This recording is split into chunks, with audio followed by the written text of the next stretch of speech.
अनंत करुणा के सागर, धर्म उजागर, अनंत करुणा निधि, वात्सल्य वारिधि, सिद्धांत पारगामी वीतराग भगवान महावीर स्वामी को भावों से वंदन करती हूँ। वर्तमान आचार्य सम्राट ध्यान योगी युग पुरुष शिवाचार्य भगवान के श्री चरण कमलों में भावों सहित बारंबार शत शत वंदन करती हूँ।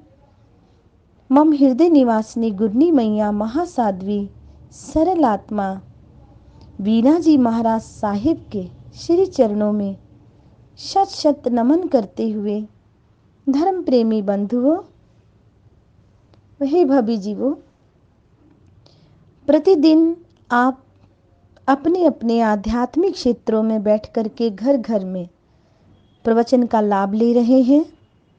आई होप कि मैं उम्मीद करती हूँ कि आप सुने हुए में से कुछ ना कुछ तो आचरण में अवश्य में लेंगे। और वीतराग भगवान की वाणी है कि सुने हुए को आचरण में लेना ही आपका धर्म है। आपके समक्ष कल पाप का प्रसंग चल रहा था और आपने सुना 5D।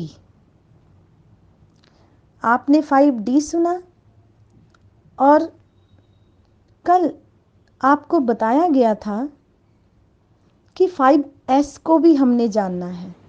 गणित में से 5 अक्षर, 5वां अंक और कैपिटल इंग्लिश ABCD से S को लो। 5S के रूप में भी हमें समझना है कि पाप को तो जाना, अब आगे जाकर के हमने उनके पुण्य के फल को भी जानना है कि सुख का क्या मिलता है।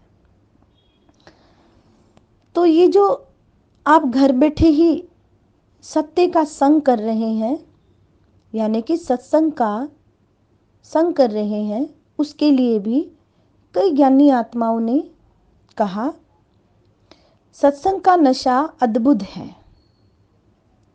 सत्संग का नशा या तो किसी पर चढ़ता नहीं है और चढ़ जाए तो उतरता नहीं है। प्रभु को उतरने को मजबूर कर देता है। देखिए, अगर आपको सत्संग सुनते सुनते, आगम सुनते सुनते रसायन आ जाए तो आपके अंदर प्रभुत्वता उतर आती है। प्रभु को उतरने पर मजबूर कर देता है यही सत्संग। जिस प्रकार लोहे पर रंग लगा देने पर उसमें जंग नहीं लगती, उसी प्रकार जीवन पर भक्ति सत्संग का रंग चढ़ जाए तो उस पर वासना रूपी जंग नहीं लगती। सत्संग से उच्च स्थान की प्राप्ति होती है। पल भर को सत्संग आपकी जिंदगी बदल सकता है, बशर्ते इसके लिए आप तैयार हो। आपको तैयार रहना है कि मुझे क्या स्वीकार करना है, क्या शिक्षा लेनी है। जो पाप के फल से बचेगा उसे पुण्य के 5 फल 5S के रूप में प्राप्त होंगे। वो कैसे? आइए आपकी आध्यात्मिक आत्मा की धरती पर प्रवेश करते हैं। नंबर 1 सुख, नंबर 2 सद्गुण, नंबर 3 सौभाग्य, नंबर 4 सुमति, नंबर 5 सद्गति। सुख, पुण्य के फल से मनचाहा सुख मिलता है। सद्गुण, पुण्य के प्रभाव से सद्गुण प्रकट होने में पूरा सहयोग मिलता है। धर्म प्रेमी बंधुओं, भावी जीवों, गौर से सुनना। सौभाग्य, पुण्य के कारण हर कार्य में समय से पहले बिना परिश्रम के भी सफलता मिलती है। सुमति, पुण्य के प्रभाव से विवेक बुद्धि जागृत रहने में मदद मिलती है। सद्गति, पुण्य के कारण भाव विचार एवं कार्य अच्छे होते जाएं तो सद्गति मिलती है। जहां तक पसंद का सवाल है, इंसान 5S को पसंद करता है, किंतु जब बोने का नंबर आता है तब चुनाव में अंतर पड़ जाता है। क्योंकि पाप करना आसान है, करते हुए मीठा भी लगता है पाप, पर उसका फल कड़वा होता है। हम सब कुछ जान करके भी अनजान बन जाते हैं। कितनी विचित्र बात है। वीतराग वाणी को बड़ा छान करके भी पढ़ते हैं, लेकिन फिर भी हमारी अंतरात्मा उस मार्ग को आरोहण हो जाती है जो हमारे लिए सही नहीं है। जब भी पाप का फल भोगने का नंबर आए तब इंसान कहता है, मैं साक्षात नरक भोग रहा हूं। सार ये है, दुख में मनुष्य की रुचि नहीं, परंतु पाप में उसकी भरपूर रुचि होती है। अगर सुख का गारंटी कार्ड चाहिए तो पापों पर विराम लगाना होगा, अर्थात नए पाप से बचना होगा। इसके लिए सर्वोत्तम उपाय है पाप के निमित्तों से दूर रहने का पुरुषार्थ करना और पुरुषार्थ जगाना। पाप असंख्य है, पाप के निमित्त अनंत है, किंतु पाप स्थान 18 है। यहाँ स्थान का मतलब क्षेत्र या एरिया से नहीं है, अपितु भावना से है। भावों पर निमित्तों का प्रभाव है। निमित्तों के कारण बार बार पाप करने से उन पाप प्रवृत्तियों के प्रति अनुराग बढ़ता जाता है। मान लो आपके घर कोई मेहमान बनकर आए, किंतु आपको मालूम ना हो कि वह दुर्जन है, तो आप उसके आतिथ्य में जुट जाते हैं। आपके द्वारा दिया गया सत्कार, सम्मान उसके भीतर एक चाह और विश्वास जगा देता है। आपकी आदरपूर्वक मेहरबानी, आपकी आदरपूर्वक, बोलो कितना आदर देते हैं हम किसी को। मेहरबानी यानी कि देख वह दुर्जन आपका मालिक बन बैठता है। अनादिकालीन कुसंस्कारों के कारण हमारी भी स्थिति कुछ ऐसी ही है।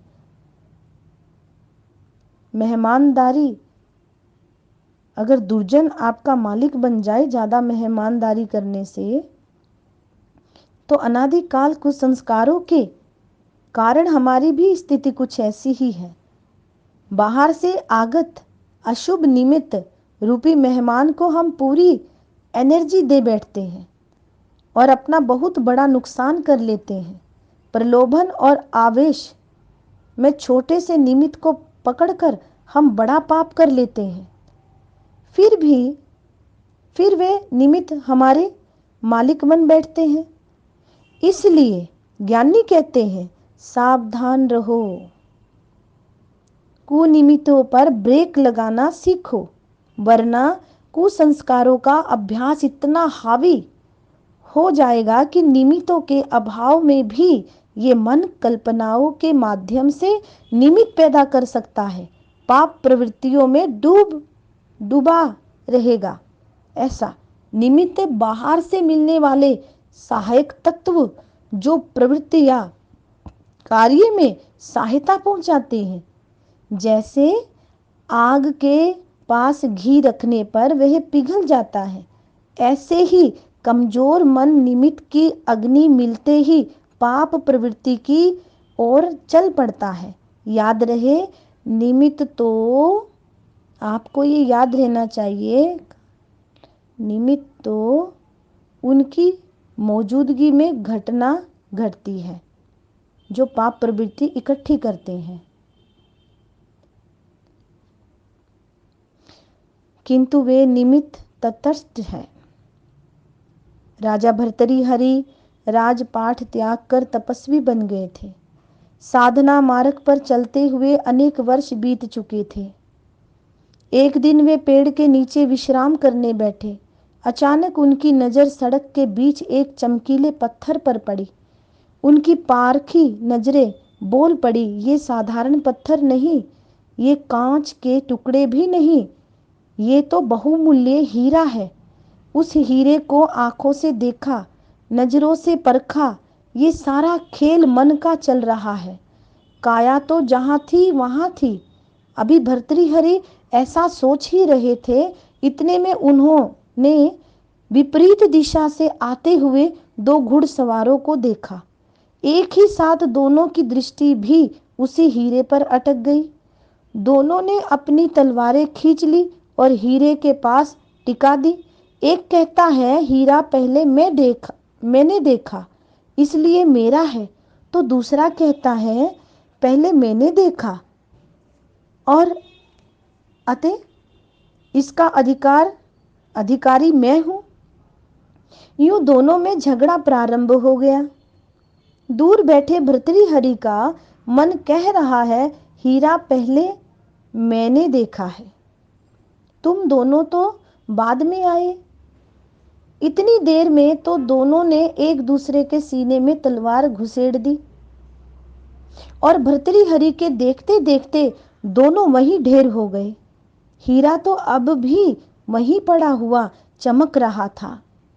ये नजारा देख भर्तृहरि का चिंतन जागा। हीरा तो मात्र एक निमित्त है, वे न्यूट्रल है, उसने कुछ नहीं किया।